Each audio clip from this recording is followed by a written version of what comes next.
Now this movie I remember so much because I was straight up there to rent it immediately when it came out. Like the moment it was released, I would go to Blockbuster, beg my mom to get it.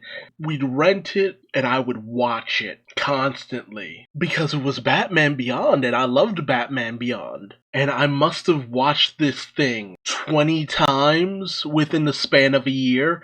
I was just that addicted to this movie. And I always think back to the first opening shot of this movie, which is just Terry fighting the Jokers. And this version of the Joker gang is the one that really sticks out in my mind. It's Bonk, Wolf, Ghoul, Chucko, and the Dee twins. I love the Dee twins. They were so fun. Ghoul, a close second, and then Wolf, then Bonk, and then Chucko. That's actually how it goes in my mind of how I felt about those Jokers. But they were the most iconic of the Jokers, and they just made for interesting mooks to fight. And for some reason they're stealing high-tech equipment, and it's just like, yeah, that's not really the Joker's thing. That's how you know something is off. And then they report back to the leader, and it's Mark Hamill playing the Joker, and I'm just like, what? Where have he been this entire time throughout this entire series? And when I tell you the introduction of the Joker into the Batman Beyond universe just completely took things in a completely different direction. Because don't get me wrong, I love the Batman Beyond villains and all that good stuff. But knowing that Terry would be going up against the original Joker, and the first thing he does is kill Bonk with friggin' laughing gas, Joker gas, just right there, right then, just kills Bonk off. And it's just like, holy crap, yeah, it's definitely the original Joker. Terry's going up against the Joker. That is some next level bullshit right there. See, that is the true passing of the torch when Batman versus the Joker. And then you have the press conference where the Bruce is about to give this speech, and then it's ambushed by the Jokers, and then Joker comes rising out of the stage, and it's just like, hello Gotham, Joker back in town. And it's just like, oh my god. It wasn't even that long ago that the Joker was involved in a Batman product like this. But Mark Hamill just had this panache to his performance. And it's just like, it's the horror, because it's funny too, because if you go off of the DCAU Batman series, Batman the Animated Series, and the new Batman Adventures, Joker, I mean, yeah, he's terrifying, he's a threat, he's a villainous threat and all this kind of stuff. And it's horrifying. But, like, for some reason, it's in this movie that makes it feel like, oh god, the nightmare has returned. So many people are going to die. And it never felt like he was really treated to that extent in the original series. Yes, he was a threat. He was a menace. He'd kill people at the drop of a hat. But not quite to the degree that you saw in the comics and stuff. This movie made it seem like, no, we're all dead. You're all dead. He'd sooner gun you down, smoke you out with Joker ass. You're done. The moment you saw his face, that fucking grin, you're done. You're over. And then Bruce has such a volatile reaction to the return of the Joker that he's demanding Terry give him back the suit and this, that, and the other. It's just like, oh my god, this is terrible. What's happening? And then Bruce ends up attacked by the Jokers and he's poisoned, and then you find out that Joker knows that Batman was Bruce and that Terry is his successor and this, that, and the other, and it's just like, holy shit, how does he know all this? Because Terry gets ambushed at a club during like a really pretty cool dance scene and all that, and Dana almost gets completely taken out as well. Bruce is attacked, I believe, in the Batcave. I think that's what happened. And I love that scene where Terry comes into the Batcave and you got like the ha ha ha written like all over the cave, and it's just like, oh my god, the Joker was in the Batcave! Holy fuck? Like, it just completely takes you off guard. But they're able to get Bruce some help, and Barbara's involved in this. Is minuscule for the most part, but I mean, she's the commissioner, so of course she's involved for the most part. And then Barbara eventually explains what happened to the Joker all that time ago. Like 4 friggin' decades ago. Jesus. The Joker and Harley Quinn managed to kidnap Tim Drake, who was Robin. And, that question never really crossed my mind because honestly, Robin wasn't really that prominent in the new Batman adventures. Not as much as I would have loved Tim Drake to be. I love the character. It's just that I was more invested in what was going on with Nightwing and all that good stuff. But what happens to Tim Drake is tragic because he ends up being inflicted with weeks of torture and brainwashing, and the Joker breaks him and has Tim reveal all of Bruce's secrets to him, and it's just like that's such an unfortunate direction for Tim, because Tim had the fortitude in the comics. Tim is like one of my favorite Robins because he just has this mind that is so analytical. Out of all of the successors of Bruce, Tim is the detective. When you need something figured out, technology or otherwise, you go to Tim. But to have him broken and completely turned into Joker Jr. So you have Bruce and Barbara going in to try to find him, and he's turned into this miniaturized Joker. And then they get into this fight where Barbara and Harley get into a fight where they end up off the side of a building, and Harley ends up falling off of a cliff. Barbara tries to save her, but she falls to what seems to be her death, which is such an unceremonious way for Harley to go out. And Bruce beats the shit out of the Joker. I love the monologue he gives when he's showing Bruce what they did to Tim. And it's not even like outright horrible, but the implications of what they did to Tim are horrible. And he's just like, oh yes, all the secrets young Tim shared. And the funny thing about the Joker is he always flip-flops in two directions. And it kind of depends on the writing. One in which he's delighted to know Bruce's secret because it's just like, ooh, the things I can do with this. Or he just doesn't want to know because he doesn't care. He doesn't care about making Bruce out to be this mundane figure. No, he wants to fight the Batman, not Bruce Wayne.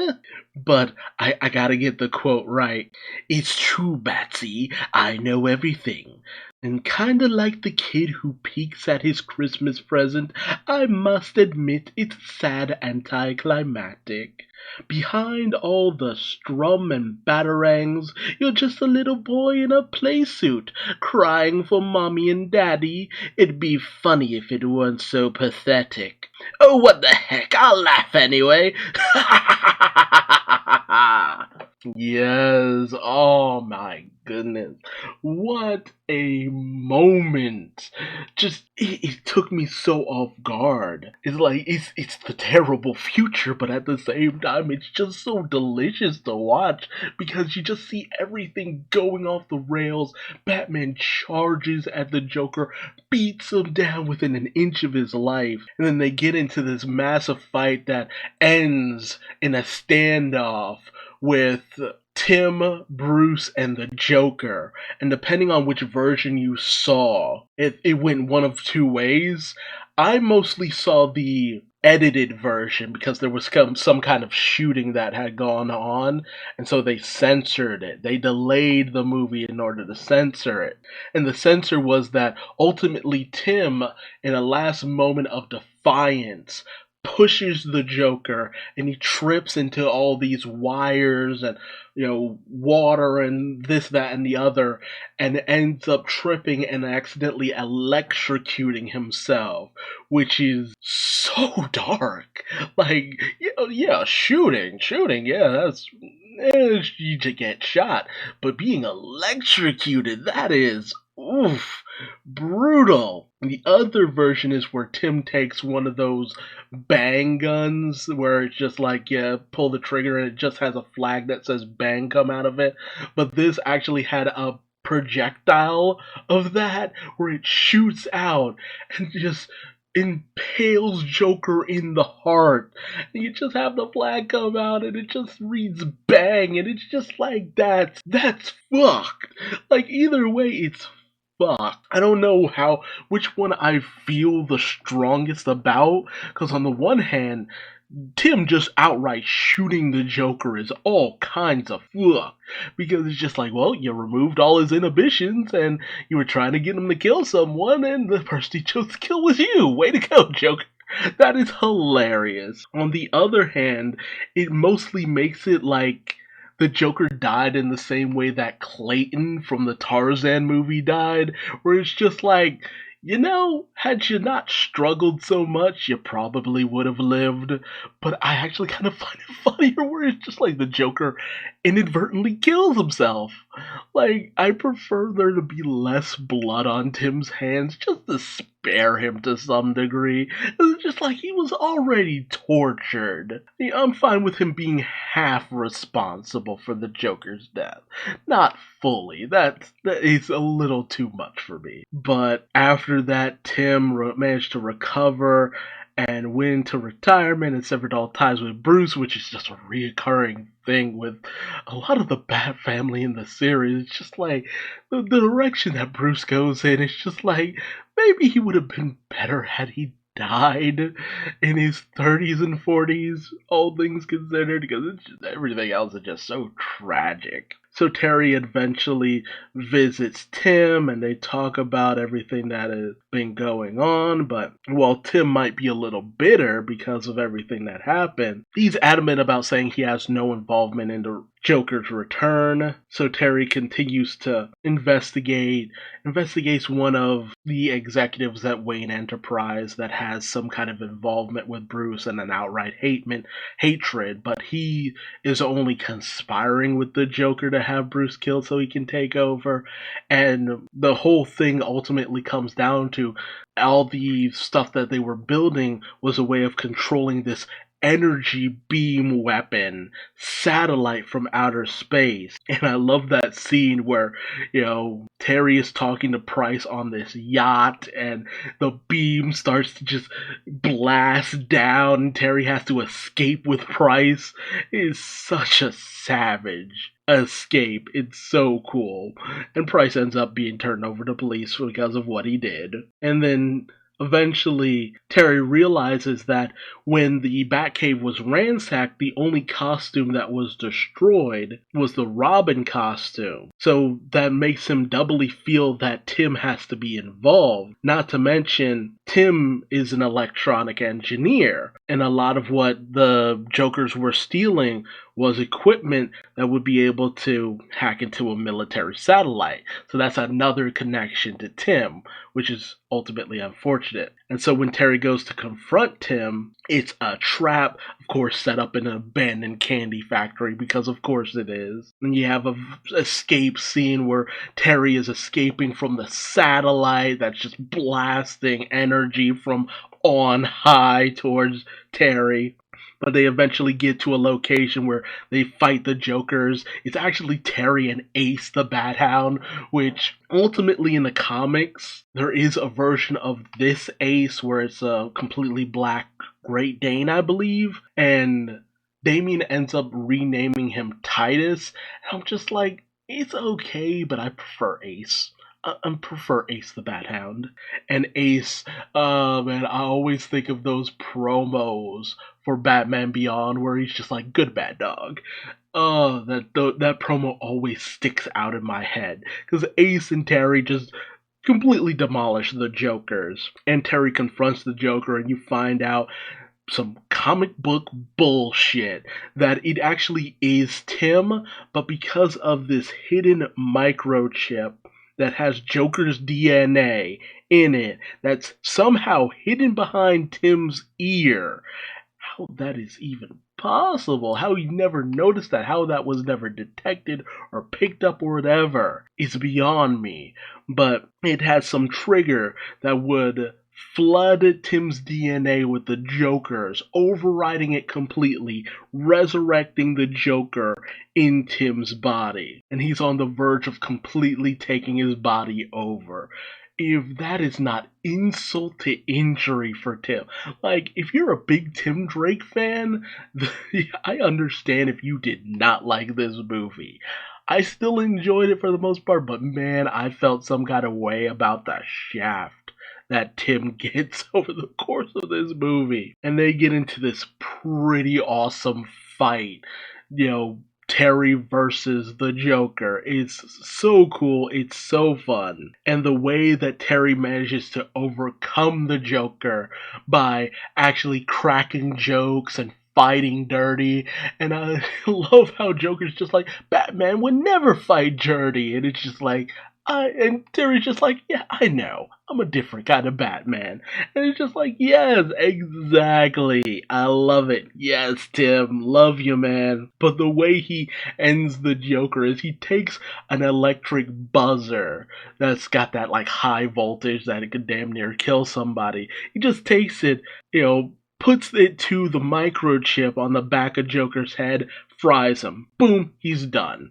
Ultimately saving the city and freeing Tim from the Joker's control. I always felt that was a little anticlimactic, but had Terry ended up killing Tim after all of this, I would have definitely felt some kind of way about all of this. But the Jokers are arrested. Barbara manages to get Tim from being incriminated in all of this.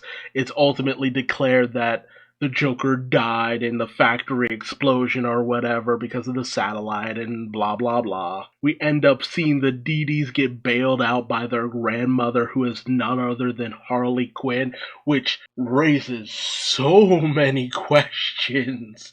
Like, was she pregnant at that time that she fell off the cliff? How was she never discovered? It just raises so many questions. Bruce, Tim, and Barbara, they kind of make up for the most part. They never made up with Dick, though. That's the one thing that always got me about this series. It's just like, what about Dick Grayson? That gets resolved in the comics, for the most part.